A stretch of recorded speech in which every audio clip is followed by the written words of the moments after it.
So look, we got a very special lady we want to bring up and tell you something about her. She has an artistic individuality all her own. Artist Sylvia GBABY Cohen. The founder of GBABY TM proposes her art as an apparatus built to inspire, encourage, and spark motivation in all that encounter each one-of-a-kind piece. Sylvia continues to stay true to her signature by creating visual eloquence in every bold and powerful image of a woman that she paints. With this exclusive hand-painted handbags conquered, the GBABY brand is launched into a new medium to expand the collection, still with hopes to edify all who see. GBABY took root in the early 90s when Sylvia's teenage daughter, Giovanni Samuels, was an actress on Nickelodeon's All That, and they were looking for a handbag to wear to an award ceremony. During their search, the mother-daughter duo discovered a void in the fashion industry. There were no handbags or t-shirts that reflected images of beautiful black women. Sylvia's creative spirit took hold, and in the spring of '99, she painted her first GBABY handbag. It gained instant popularity with the mothers and kids on set, and within no time, she was spending all her time as a set mom painting handbags and shirts. Little did she know it would be the first step into her artistic career, a step that would span 15 years. Sylvia has created a career that has taken her around the country to various festivals like Essence, National Black Arts, Chicago Music and Art, the Pan-African Film Festival, and she was a featured artist alongside the legendary artist Charlie Bibbs, and published 2 calendars with shades of color in '06 and 2011. Just recently, she created the logo for BET's Black Girls Rock.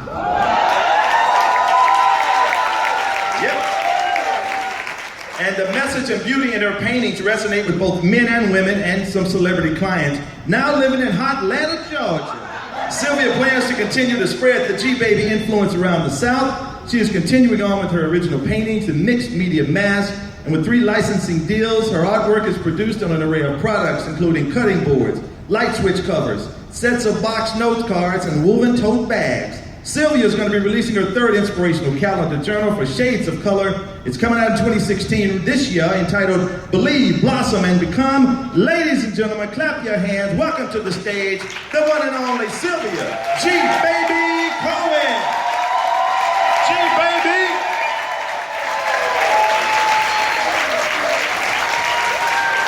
Come on up here, G.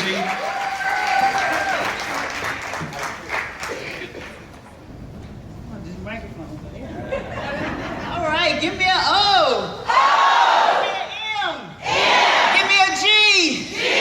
What's it spelled? Oh my God. I cannot believe I'm up here, y'all. And that's all I kept saying for the past 2 weeks. Oh my God. I wake up in the morning, oh my God. Go to bed at night, oh God, help me. So I want to give honor to God because He's the head of my life. Without Him, I could not be what I am today. I want to thank Him for loving me even when I didn't love myself. I want to thank Him for letting me live and create beautiful art that people love and enjoy. And that's what I've done for a living for the past 30 years. I've done GBABY for 15 years, but I've been a self-employed artist for 30 years. I wish I didn't have this microphone because I like to move, you know. But I know God is with me because I've been drinking water all day. I went to the bathroom 2 or 3 times. The last time I went in the men's bathroom. And I was like, there's stuff different up in here. Ran out, went to the women's bathroom, I had, you know, a whole wad of 20s in my pocket, thank you y'all. And they fell out of my pocket and landed on the floor and I didn't know that. So I was standing there and I was like, my butt's feeling a little light. So I went running to the bathroom and where is she? One of the ladies from the team was like, did she go back there? She's like, did you lose something in the bathroom? So I know that was God.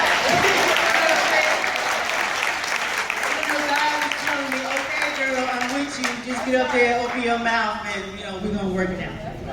Okay?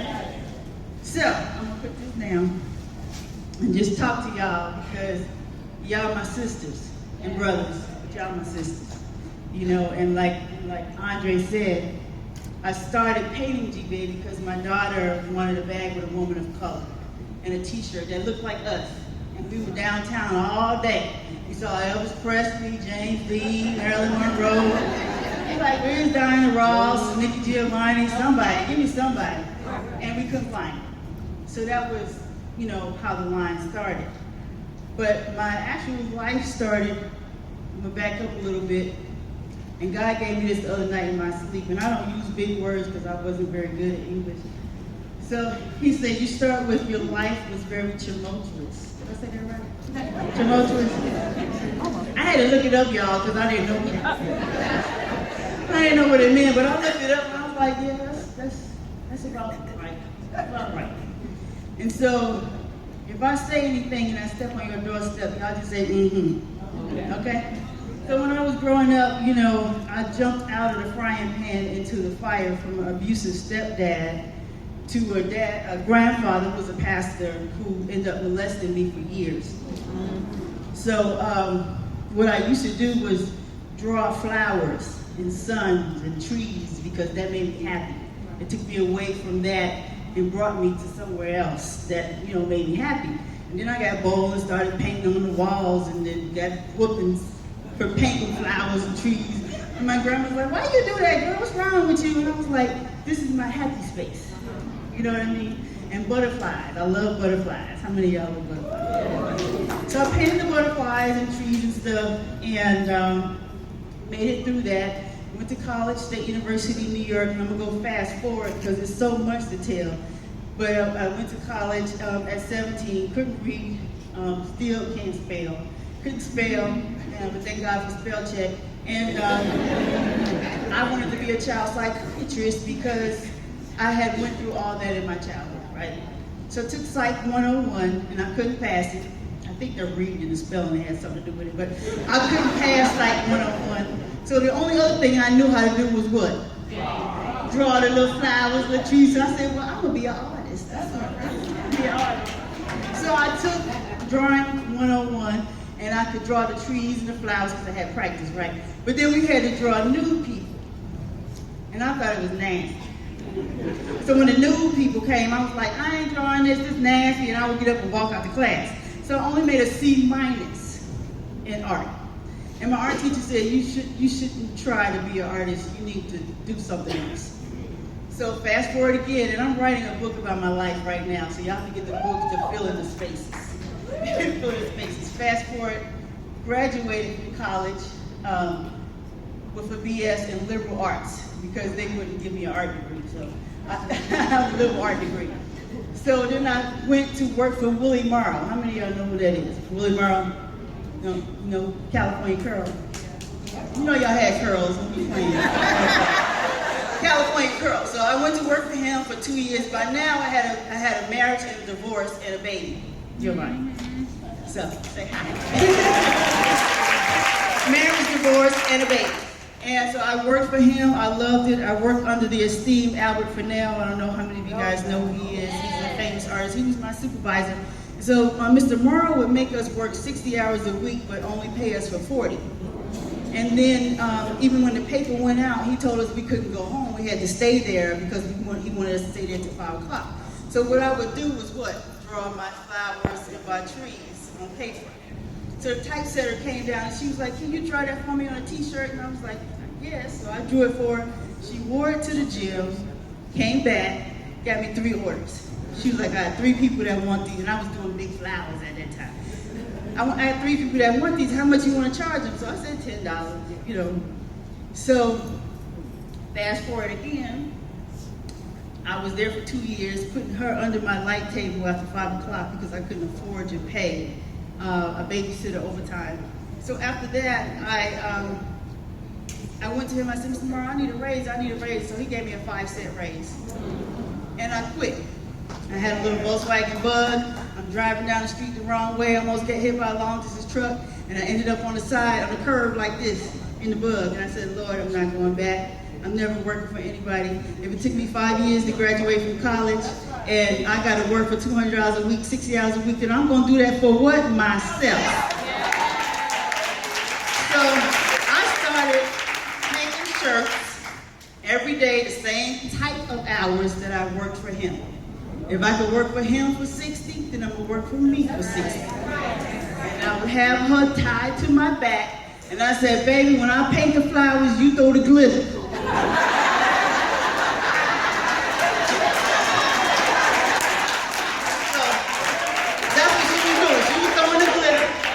So Monday through Friday, I would paint the same hours like I was working for Willie. Saturday, I would load all the t-shirts up in my bug and just go around and sell it. I was making more money doing that than I was working for him. I was spending more time with my baby and I was enjoying life. So then I wanted to push it to the next level. Here's something for some of y'all that's doing entrepreneurship. You can't do it all yourself. You gotta get a team. Like Jill said, get a team. So I wanted my t-shirts to be in the stores all up and down, Escondido, Carlsbad, La Jolla, some of y'all know that live in San Diego. And I would go in the stores and people would look at me like, little black girl, what you want? So I hired me a white girl. Beautiful white girl. I said, look here, girl. You wear this shirt, you take it in these stores, and you sell these shirts and you get a percentage. I was making so much money, I couldn't paint shirts fast enough. And I did that for years. But then I would go to festivals and see my same sisters dragging their stuff to the festival, every festival. I was like, we need our own place that we can sell our things. We need to come together as a unit, put our money together, put our talent together. Unique Fashion Gallery in San Diego was born. I had 9 sisters sublet space from me, and we was all in one location.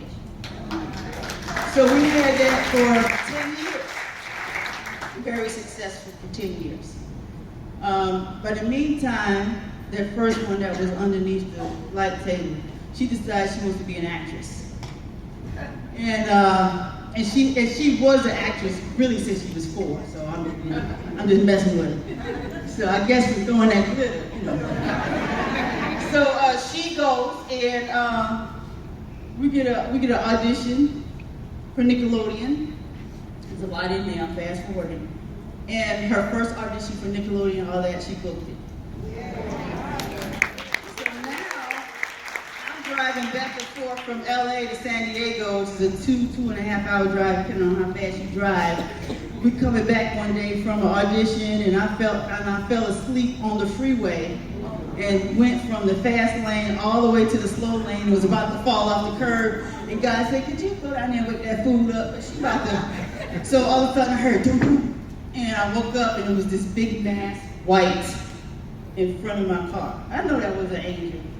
I know he sent Shadrach, somebody. He sent somebody down there. Wait for us, but she about to go over and I'm not done with her yet.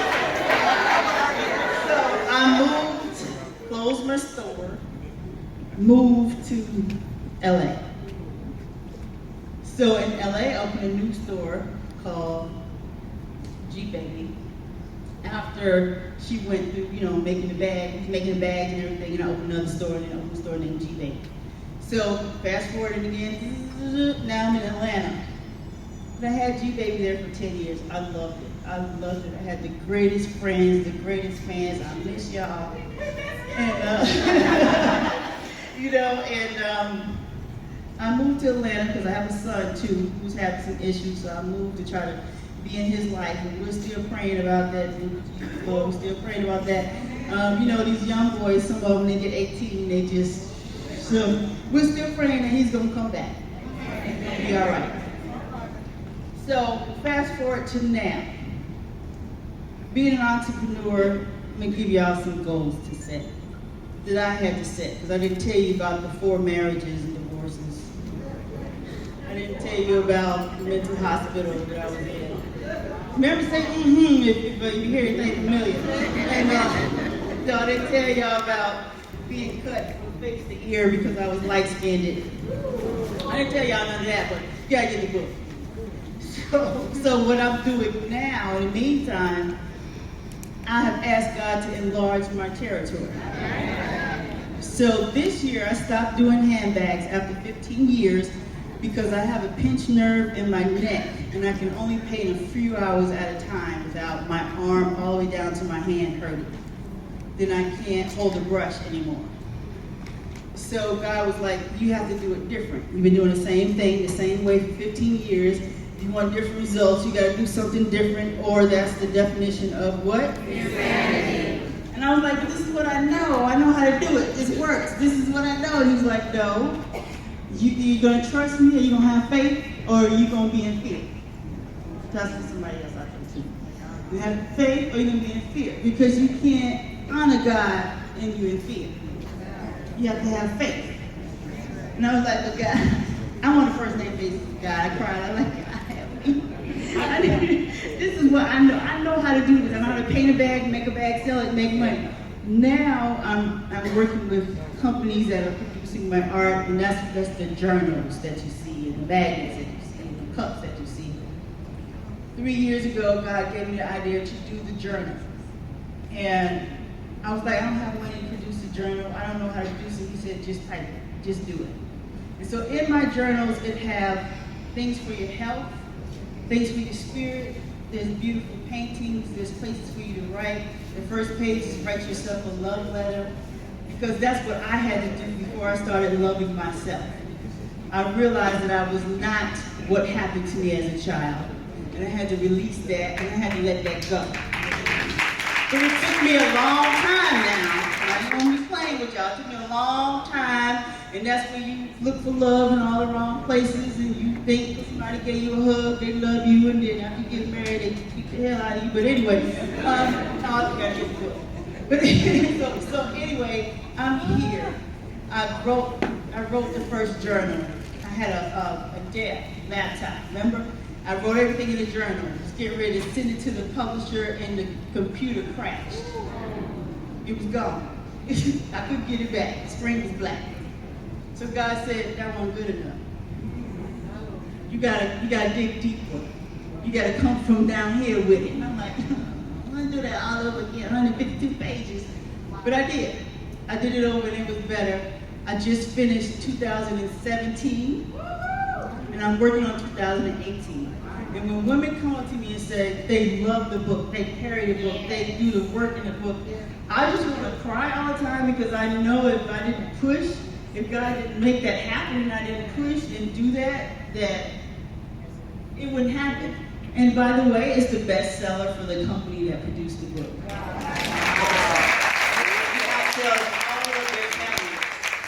So these are the goals, because I'm going to get off the stage before they drag me off the cane. These are the goals. First one that I want you to do, if you don't have a relationship with God, get one. Let me say that. Because He will guide you. He wants you to have a life more abundantly. He will guide you. And He will, and you know, it says in Habakkuk 3, write the vision down and make it plain. So if you want to do something, you want a career, you want to go back to school, you want to write a book, you want to do whatever, you write it down. That's why it's the journal. And the journal has goals, write your goals. And I ask you later, did you start? Did you do anything yet? Because He gives us the desires of our heart. He puts them in our heart. But then He's waiting for us to move out on faith. So if we just sit there and go, well, I really want to write this book, and you never pick up the pen, He can't write it for you. You know what I'm saying? You gotta write it. So I want you to do that. And I want you to work with anything you decide to do in your life. This is so important to me. And Jules said it last night. I asked her why was she all in my message. But the spirit of excellence is so important. Whatever you do. You know, if you doing hair, if you cleaning house, if you going to school, if you have a table, it's important. God expects that from us. You know, and you want big things, and you won't take care of the little things. He's not going to bless you with the big things if you can't take care of your house, if you can't take care of your body. You know, you're driving around in a nasty car. Oh, I'm sorry, I didn't step on nobody's toes. You know, but you want a new one, but you ain't taking care of the one you got. You have to do that. It's important. So spirit of excellence with everything you do, and I try to do that. And I'm gonna tell y'all one last thing about the stage. I saw Lisa Nichols last week. I love her, she's my mentor, I used to dress her. And before she made it big. There's a girl sitting beside me who the work looked very similar to mine. At the end of the event, she said, you know what, G-Baby, I know you, but you don't know me. My name is Marjorie. So I was like, hey, girl, gave her a hug. I give everybody a hug. She said, here's my card. And I saw the work, and it looked just like mine. You know, and my face cracked. I wanted to get black and say a couple of choice words, and God was like, no.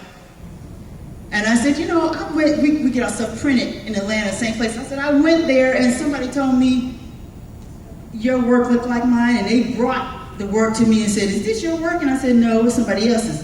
And she said, yeah, well, my stuff predates your stuff, because you've been doing it for 15 years, and I've been doing it for 20. I said, no, boo-boo, I've been doing it for 30. And I said, but that's here or there. But I want to say to you is I'm proud of you, because you're a young sister doing your thing. You're using your art, and you're doing your thing. Can I tell y'all that was straight God? It wasn't me. Because I wanted to say a couple of other words, you know, but I did. But I felt so much better after I left. He said, God said, you can't leave it like that. You want to motivate people, you want to encourage people, you can't leave it like that. You got to be bigger and better and above. So remember that. You know, you be bigger, you be better, you be larger, you share a smile, you give a kiss, you trust God. You tell a woman she's beautiful. Okay? Do that for me? Thank you. God bless you.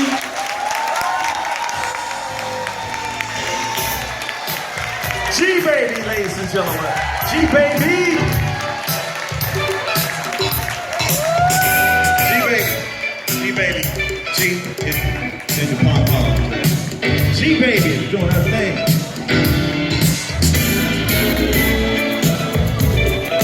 So, wasn't she wonderful? Wasn't she great? One more time, G-Baby.